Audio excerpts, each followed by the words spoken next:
À quelques semaines de la célébration du 10e anniversaire de la signature de la COCA d'Addis Abeba, les hauts représentants du chef de l'État au mécanisme régional, Claude Ibalanki Kolomba, a présenté à l'occasion des vœux de 2023 à son personnel la feuille de route pour la pacification, un document qui montre que les efforts engagés par le président de la République, Félix Antoine Tshisekedi Tshilombo, n'ont qu'un seul objectif, parvenir finalement à la paix durable en République démocratique du Congo, mais aussi dans la région de Grand Lac. Le mécanisme de suivi qui fait le monitoring de la situation sécuritaire soutient la vision du chef de l'État, Félix Antoine Tshisekedi Tshilombo, et ne ménagera aucun effort pour apporter sa pierre à l'édifice tant il dispose de l'expertise requise dans les processus de pacification. Le chef de l'État ne ménage aucun effort pour établir la paix. Et en cette année électorale, la paix devient encore une condition sine qua non, même pour l'organisation de bonnes élections. Au personnel du mécanisme de suivi de la COCA d'Addis Abeba,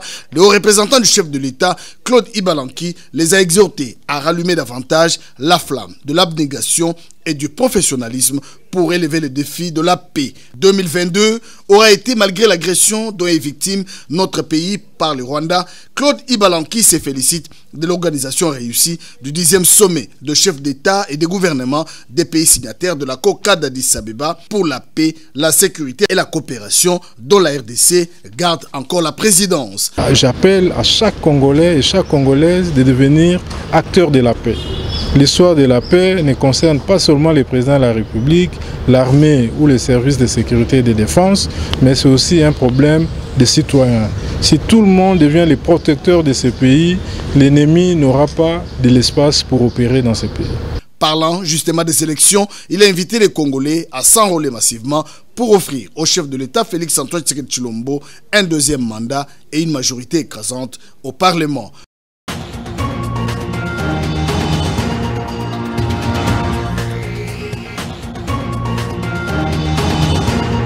À s'entretenir avec le président du CENSA en séjour au Haut-Katanga, l'archevêque de Lubumbashi.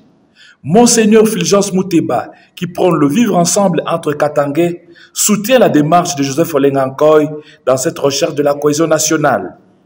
À ce titre, il lance un message à tous les Congolais de privilégier l'intérêt du pays. Aujourd'hui, ça a été une très grande joie et nous avons eu un très bel entretien. Je le soutiens dans cette démarche de chercher la cohésion. Vous savez, ici, nous promouvons le concept du vivre ensemble. Et ce concept du vivre ensemble cherche justement à consolider cette cohésion au niveau national, au niveau provincial et même au niveau familial. Je crois que la solution à ce problème, c'est que les gens se parlent et qu'on cherche cette cohésion d'abord ici, dans notre pays, mais aussi au niveau sous-régional. Je crois qu'effectivement, si nous nous mettons à dialoguer dans la sincérité, il est effectivement indispensable que nous puissions trouver des solutions. Mais le message, c'est qu'il faut que nous puissions mettre à l'avant-scène les intérêts de notre pays et de notre peuple. Si on est politicien ou on est pasteur ou homme d'affaires et que ce qu'on fait ne contribue pas, n'est-ce pas, à promouvoir les intérêts de la majorité, c'est-à-dire qu'on travaille pour rien.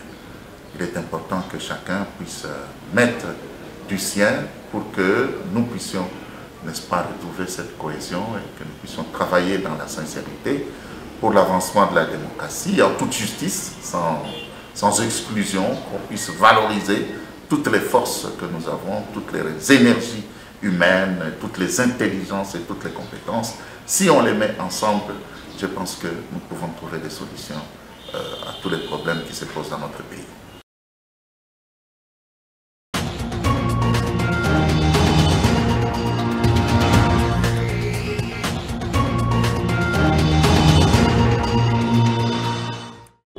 Bonsoir et merci d'être là pour cette... Dans du CENSA, nous avons fait le tour en fait, de la politique de notre pays et bien entendu on s'est apaisanti sur la situation de l'Est. Mais lorsque vous retournez la question dans tous les sens, l'unique moyen de résoudre le problème est de se mettre autour d'une table. Je crois que pour le moment, il est question de mobiliser les consciences et les intelligences de tous les Congolais de tous bords pour qu'on se mette autour d'une table et qu'on parle sérieusement à propos de la guerre, mais aussi et surtout à propos de la vie politique de la République. Voilà un peu ce à quoi nous avons passé tout notre temps pour réfléchir ensemble sur les pistes de solutions liées à tous les problèmes que connaît notre. Il y a un problème d'intégration dans nos communautés, mais la question d'intégration, elle ne peut être résolue que par la loi qui régule la cité. Ce à quoi nous avons échangé avec le président et il est tout à fait d'accord. On a comme l'impression que l'État est en train de fuir ses responsabilités. Il joue son rôle aussi, c'est de voir le pays se mettre ensemble. Avec tout ce qui se passe à l'Est, à Ituri et compagnie, en tout cas, il a le souci de voir, de trouver des solutions dans tous les domaines pour arriver à avoir une solution dans ce pays. En dehors du fait que je sois notable, comme vous le dites, je suis aussi responsable de président de BISSO. BISSO, c'est une structure qui a toujours cherché à mettre les gens ensemble. Et vous savez, depuis la création de notre pays, le Berlin, nous sommes sujets de négociations, de dialogue, de table ronde, etc. Et nous pouvons aller dans toutes les étapes de l'histoire. Nous avons eu ça. Nous avons eu au Kasaï, nous avons eu avec Mobutu, qui a fait venir même la première fois qu'on a entendu le mot de diaspora. C'est important que les gens se mettent ensemble, c'est important qu'on s'unisse, c'est important qu'on fasse avancer notre pays. Le pays a besoin de tout le monde, le pays a besoin de se réunir. Nous avons une obligation citoyenne de mettre nos idées ensemble pour que la paix revienne. Je pense que c'est tout cela. Hormis toutes les considérations individuelles et partisanes, c'est vrai, le pays est en danger. Et nous avons échangé avec le président de Sensa et on va continuer à échanger. Mais notre engagement est que comme nous sommes engagés à la paix dans ce pays, nous avons fait la paix concrète dans ce pays, nous devons nous y mettre pour qu'il y ait la paix dans ce pays. Et comment jugez-vous cette tâche du Sensa ou cette démarche entreprise par le Sensa aujourd'hui? C'est une démarche salvatrice. Vraiment, cette démarche est en train de nous réveiller tous à regarder dans la même direction. Peut-être certaines personnes ne voient pas la profondeur de la crise. Et vraiment, je l'encourage, il est dans mes prières. Et c'est pourquoi je me suis déplacé. Malgré mon état de santé, c'est la première fois que je sors et c'est la première fois que je parle aux médias. Mais comme il m'a dit que c'est la cohésion nationale, c'est la paix, et sachant ce qui se passe dans le pays, je me suis déplacé, malgré mes conditions. Et je l'encourage et je le soutiens. Notre pays, on n'a que ce pays ici. Et je le soutiens. Il a mes prières et on va l'accompagner.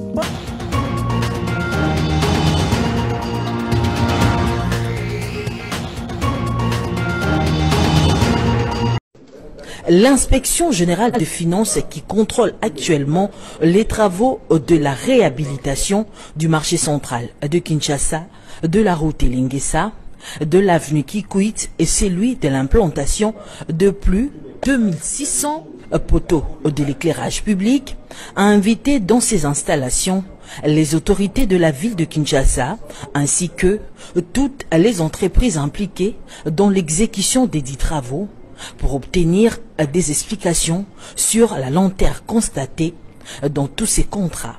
S'agissant du marché central de Kinshasa, 35% du montant prévu ont été débloqués, mais les travaux sont encore au niveau de la fondation, représentant ainsi 5% seulement de l'exécution physique. Nous allons vous mettre sous haute surveillance. Vous êtes prévenus. Nous allons vous mettre sous haute surveillance et nous tenons à ce que ce marché soit rendu à la ville de Kinshasa à la date prévue, à savoir le 30 novembre. Il n'y a pas un jour de plus. Les entreprises Sogema et Zingwen qui exécutent ces travaux ont été sommées d'accélérer les rythmes et ont pris l'engagement de livrer ces marchés à la ville de Kinshasa au mois de novembre 2023. Tobengisaki ba responsable ya ville, tobengisi ba société o ezali ko sala misala wana pona koyebisa bango ke esengeli ba respecter ba délai exécution des travaux. Marché central, il faut ici là na mois ya novembre 2023. Mutu azali kosala marché central, société Sogema na Zengwe, bazui engagement que bako accélérer ba travaux au plus tard au mois de novembre, marché central et kofungwama. Oyo azali kosala Avenue Elengesa, société Adi Construction, apesi biso ba assurance que Avenue Elengesa et kofungwama déjà dans un mois. Réception provisoire nango ko salama et dans 2 mois réception définitive nango ko salama batu ya monga fula bakozo Avenir Elengesa sans problème pour na kokoma na ville.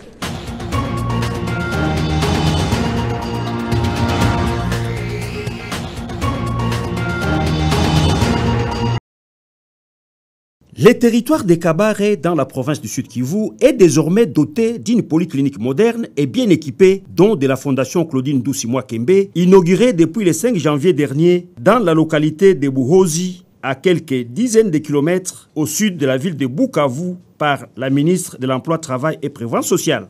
C'était lors de son séjour de sensibilisation de la population de ces territoires à la participation massive, à l'enrôlement et au scrutin au moment opportun. D'une capacité d'une 50aine de lits, cette formation médicale de proximité, dénommée Mamani Mama, dispose de 4 blocs opératoires et de différents services tels que soins intensifs, pédiatrie, maternité, imagerie médicale et médecine interne. Elle permettra à coup sûr à la population de Buhozi et de ses environs l'accès aux soins de santé primaires de qualité à moindre frais, a fait savoir le numéro 1 de l'emploi, travail et prévoyance sociale. Faisant d'une pierre 2 coups, Claudine Doucimois Kembe a inauguré également un pont moderne jeté sur la rivière Tchubungu, jadis effondré, qui relie plusieurs groupements et villages de Kabare sur la route Bagira-Moussidiko. Cet ouvrage permet désormais la reprise du trafic et des échanges commerciaux sur cet important axe routier. La patronne de l'emploi, Claudine Doucimois Kembe, a mis à profit cette journée pour échanger ses vœux les meilleurs des nouvel an avec de nombreuses familles de ces milieux ruraux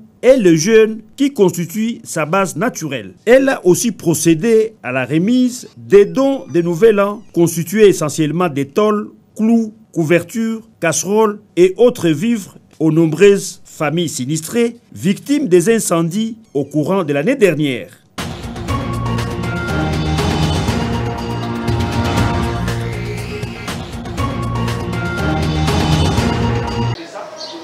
Viva, viva, viva!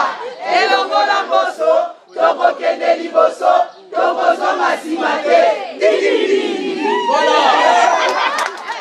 Pas une parcelle sans la CRD de Christophe Mbosso. Plus de 50 de personnes dans la commune Matete ont été sensibilisées mercredi 11 janvier sur l'opération d'identification et l'enrôlement. Cette activité a été organisée par la Fondation Jonas Mayala, membre d'honneur du parti politique de Joe Biden, en collaboration avec la coordination de la Fédération Matete, chapeautée par Franck.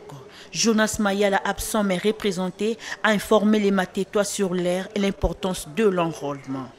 Par ailleurs, cette personnalité politique ainsi que la fondation qui porte son nom, Jonas Mayala, attend tout mettre en œuvre pour accorder un second mandat au président de la République, Tshisekedi Tshilombo, et lui obtenir une majorité parlementaire écrasante au Parlement et à l'Assemblée provinciale. Viva! Viva! Viva! Viva!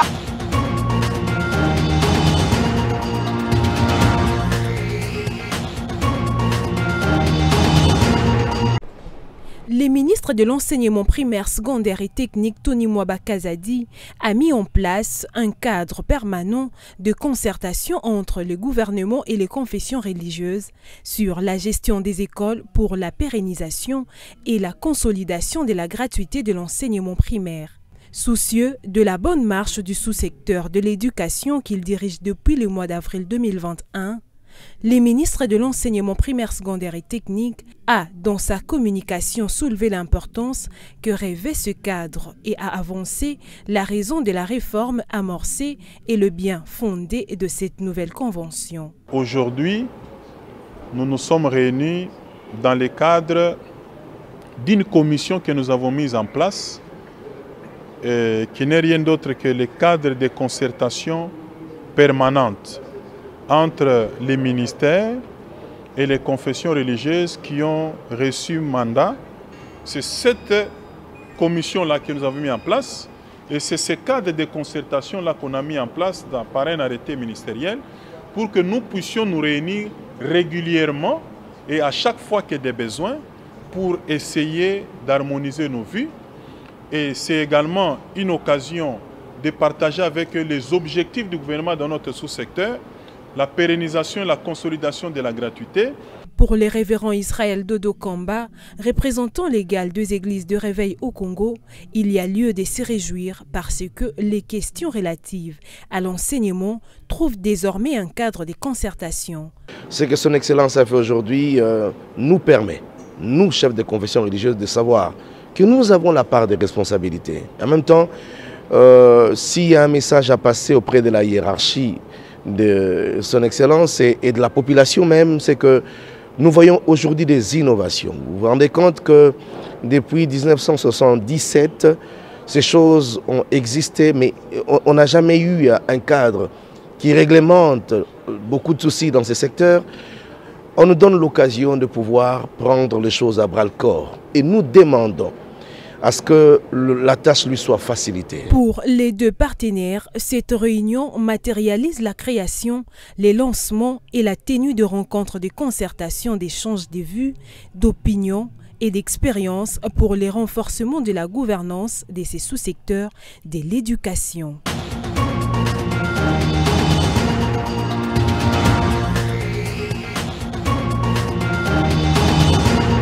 Le gouvernement de la République prend à bras le corps la question de la stabilisation de la province de l'Ituri. Plus de 700 éléments venus du centre militaire de Lukusa ont reçu une formation complémentaire à Bunia sur les techniques de combat, le droit international humanitaire et les règles d'engagement ainsi que la discipline critères du succès au sein de FARDC. Durant 3 mois, ces soldats ont été outillés par des instructeurs de l'armée régulière de la 32e région militaire et de la garde républicaine pour se rendre compte de leur performance avant leur déploiement sur terrain. Le gouverneur militaire, le lieutenant général Luboyanka Johnny, accompagné des membres du comité provincial de sécurité de l'Ituri, a palpé du doigt ce mardi au centre d'instruction de Rwampara, situé à environ 17 km du chef-lieu de l'Ituri, aux manœuvres et démonstrations de tir dans le théâtre des opérations.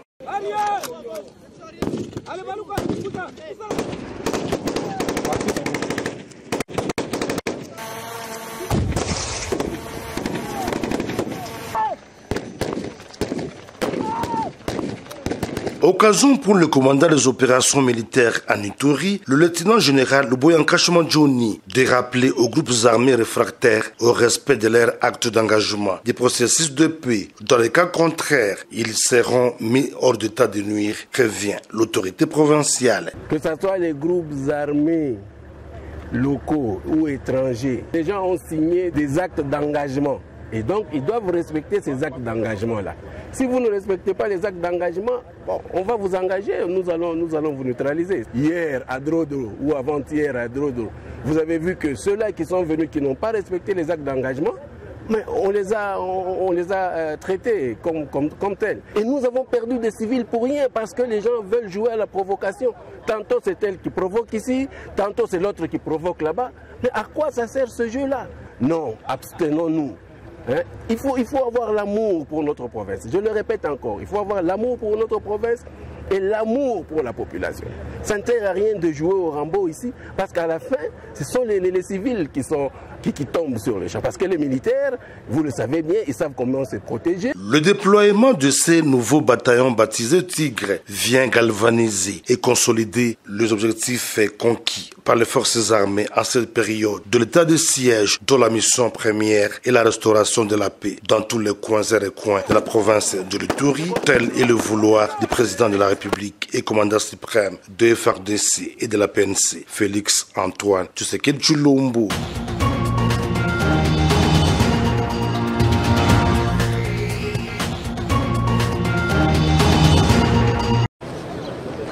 Poursuivant sa mission de commandement et de contrôle dans la province du Nord Kivu, le chef d'état-major général des FARDC s'est rendu ce mercredi 11 janvier 2023 à l'hôpital militaire d'Ikonkatindo à Goma pour une visite de réconfort aux blessés de guerre internés dans cet hôpital et a par la même occasion visité quelques épouses des militaires hospitalisés dans ces sites. Le lieutenant-général Thio Esonge Christian a saisi ces moments pour un réarmement moral de ces vaillants combattants.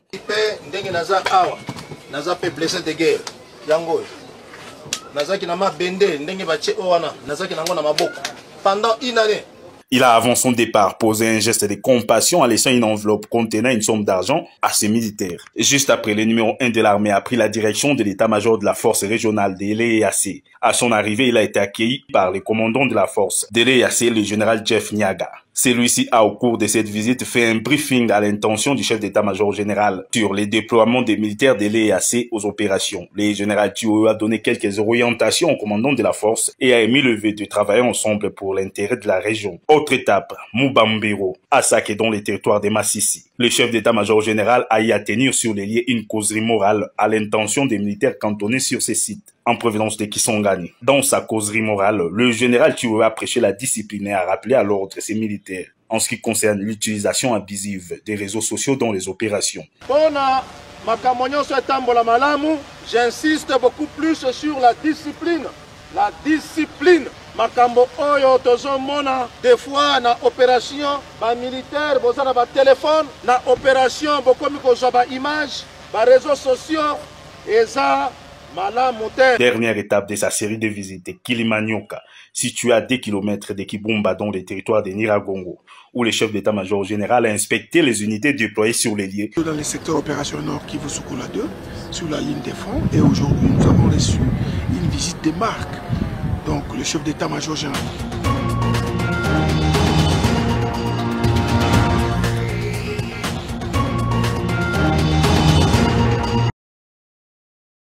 Nous sommes flattés par l'invitation de la fédération parce que généralement, depuis que le ministère a eu cette charge-là, on ne nous a jamais reçus là-bas. Et bon, on comprend c'est la politique. Nous sommes techniques. La FECOFA a réfléchi de nous appeler et nous communiquer certains points essentiels, importants, c'est-à-dire que nous devrions prier pour que nos enfants aillent de l'avant. Nous le faisons toujours, nous allons prier pour que les choses aillent dans le bon sens. Nous voudrions peut-être souligner quelque chose par cette occasion pour dire le football, c'est les joueurs. Les joueurs, c'est les clubs. Les clubs, c'est les dirigeants. Parce que les 90% des clubs aujourd'hui au Congo sont gérés par des individus, par leur poche. Donc nous pensons que quand l'État sort ses moyens, c'est bien, c'est pour soutenir nos enfants. Et là, nous sommes fiers de cet accompagnement de l'État congolais. Et nous disons merci au président Félix Tshisekedi parce que c'est le premier sportif. Mais au-delà de ça, nous pensons qu'il y a des choses qu'on pourra dire un peu plus tard. Personnellement, je m'étais déplacé pour solliciter un rendez-vous pour que le ministère puisse recevoir les clubs. Les dirigeants des clubs, ça n'a jamais été. Et cette fois-ci, nous avions même écrit. Ils nous ont dit, on a écrit pour qu'on essaye un peu de réfléchir tous, parce que c'est le Congo qui l'emporte. C'est le Congo, ce n'est pas un individu. Mais néanmoins, lorsqu'il s'agit d'une équipe de football, il s'agit des joueurs et il s'agit des clubs. Et lorsqu'on parle des clubs, il y a les encadreurs de ces jeunes gens. Donc, est-ce que vous allez comprendre comment, lorsqu'il s'agit d'une équipe nationale, on fait autant de démarches, on fait tout. C'est des millions et alors des millions d'argent qui sortent pour ça. Mais pour un championnat national, il y a des explications dans tous les sens. C'est pas grave, nous sommes déjà habitués, nous avons compris la leçon et nous disons simplement qu'on pourra peut-être revenir sur cet aspect des choses après.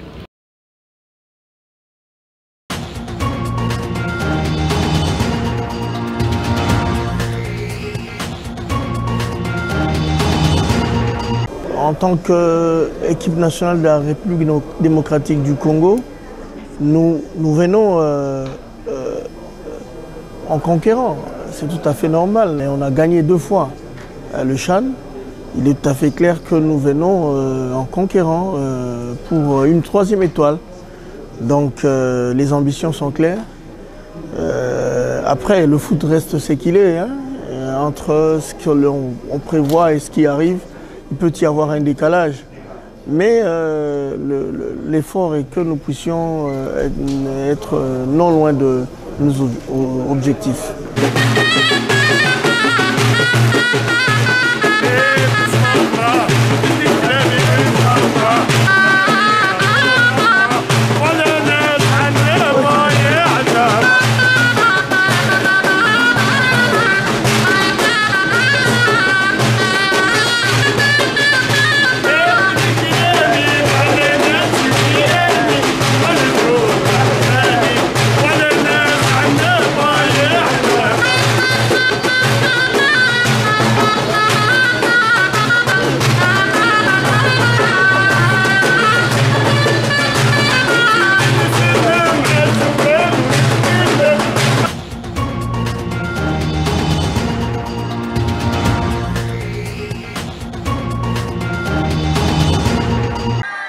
Brasilia, la capitale, à Sao Paulo, la riposte pacifique des soutiens du président Lula. De jour comme de nuit, les manifestants pro-démocratie sont descendus dans la rue pour condamner les saccages des lieux du pouvoir par les partisans de l'ancien président Jair Bolsonaro. Ces personnes doivent être punies, leurs leaders doivent être punis, ceux qui leur donnent de l'argent aussi. Nous avons vécu le pire moment de notre histoire depuis le coup d'État de 1964 qui a établi la dictature. Notre combat est de soutenir le gouvernement qui a été démocratiquement élu. Nous ne quitterons pas.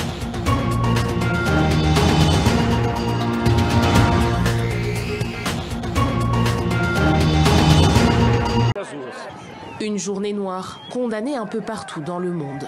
La place des 3 pouvoirs envahie par des militants pro-Bolsonaro, le Congrès, la Cour suprême, mais aussi le palais présidentiel ravagé des heures durant. Au lendemain de l'assaut ce lundi, l'heure est à la reconstruction. Lula s'est remis au travail. Entouré des gouverneurs du pays, le président brésilien a tenté de rassurer. Nous n'allons pas permettre que la démocratie nous échappe.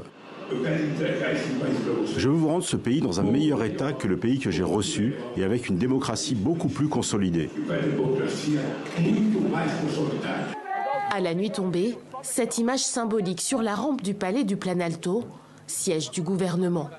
Le chef de l'État soutenu par le pouvoir politique et judiciaire de son pays, faire bloc dans un Brésil plus que jamais divisé.